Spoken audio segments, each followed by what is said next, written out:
টেলিপাড়াতে একের পর এক বিয়ে সানাই। পুজোর মৌসুমে সাত পাকে বাঁধা পড়ছেন জনপ্রিয় টেলি তারকারা। দীর্ঘদিনের প্রেম পরিণতি পাচ্ছে। সম্প্রতি আনুষ্ঠানিক বিয়ে সম্পন্ন করেছেন রূপসা চ্যাটার্জি। এছাড়াও আইনি বিয়ে সম্পন্ন হল শুভ্রজিৎ এবং প্রিয়াঙ্কার। সমাজ মাধ্যমে সেই মুহূর্ত সামনে এলো।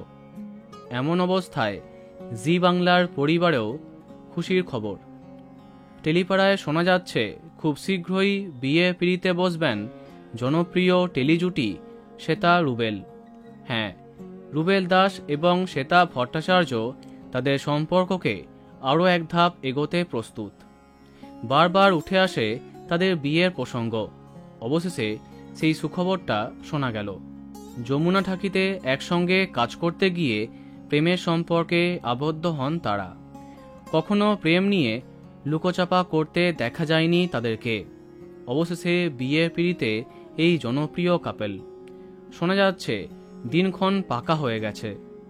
নতুন বছরে একদম প্রথমে মানে জানুয়ারি মাসের 19 তারিখে তাদের নাকি 4 হাত 1 হচ্ছে। ইতিমধ্যে সব প্রস্তুতি আরম্ভ হয়ে গেছে।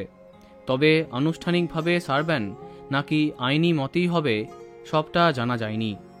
তবে নতুন বছরে তারা যে নতুন জীবন আরম্ভ করতে চলেছেন সে কথা এখন সবাই জেনে গেছে। আর আমাদের তরফ থেকে তাদের আগাম শুভেচ্ছা। তো বন্ধুরা, এই কাপেলকে তোমার কেমন লাগে কমেন্টে জানাতে পারো। আর এই রকমই আরও অনেক ভিডিও পেতে সাবস্ক্রাইব কারেন্ট পজ। ধন্যবাদ।